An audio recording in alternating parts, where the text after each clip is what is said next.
Hello my friends, welcome.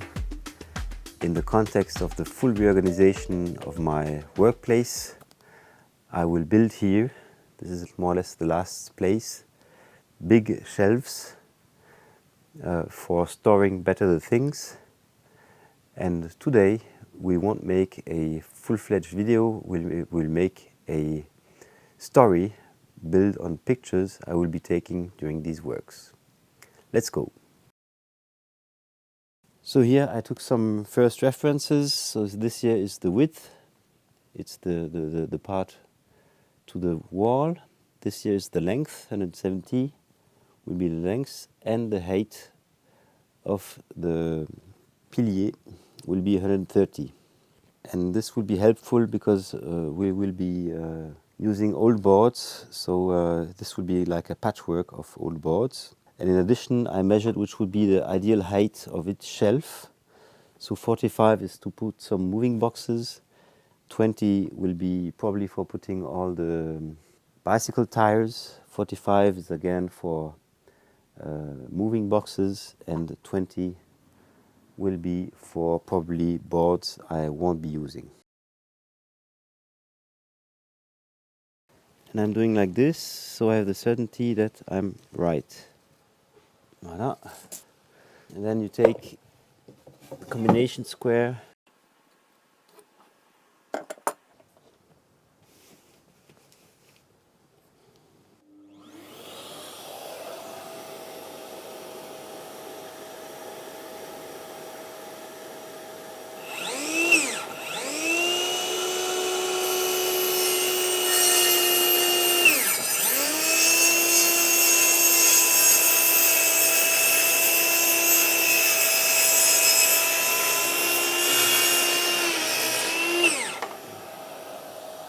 So here there is not enough length for reaching the 130, so I will add a patch based on this cleat.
So here everything is cut now.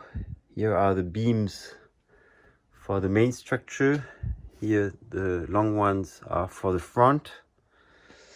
Then I have 8 here for the back, knowing that it will be divided by 2 because there is a pilier in the middle. And to end with, I have here 8 for the sides. Here I made sure that all the beams were well aligned on the bottom. And now I will make a single marking for all levels. So this is a way of ensuring that everything will be at the same level.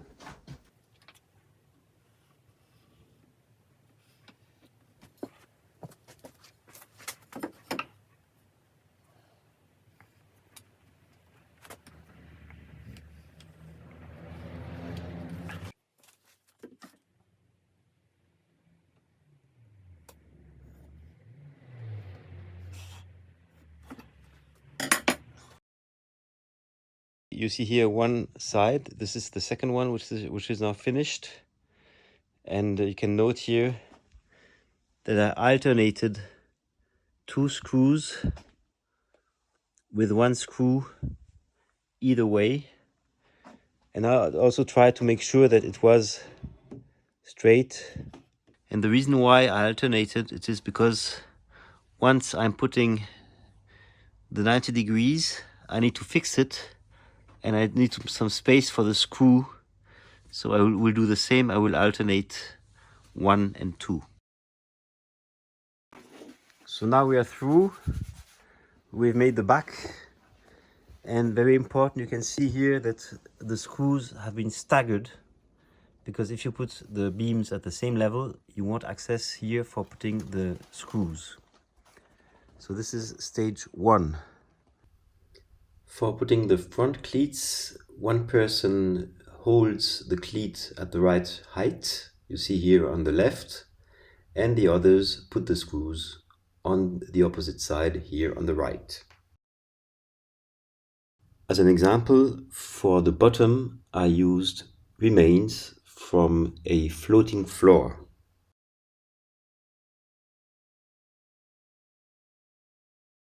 So you see here one level is with remains of old cupboards. So this is not very good wood, but perfect for this application here. And so once we've put them at size, we've added some screws for holding them.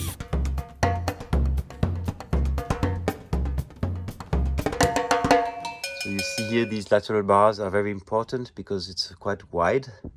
So for avoiding that the boards would be going like this in the middle, there are these beams in addition. So this is quite important.